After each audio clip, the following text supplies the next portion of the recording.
CT scan of 8-year-old boy who was hit by fan blade. Please see this horizontal fracture line involving right side of the frontal bone.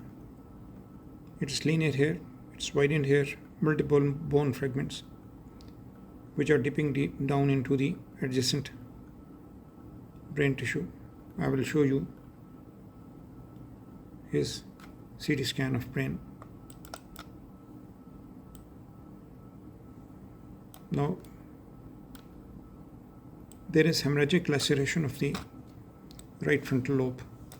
Here lucencies are present, that is, they are suggestive of the pneumocephalus.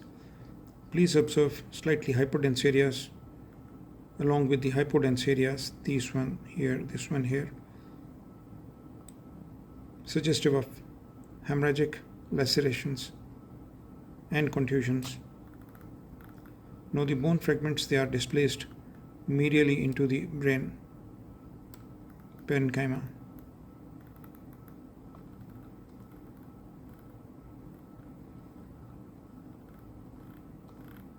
The rest of the brain is normal.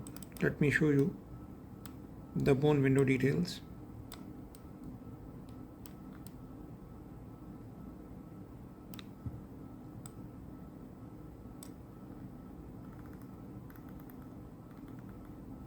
I specifically showed this case with a reason in my mind that we should be very careful regarding our children, especially those radiologists who have got little children, not to stand over the tables or rise so high so that their heads they hit against the blades of the ceiling fans.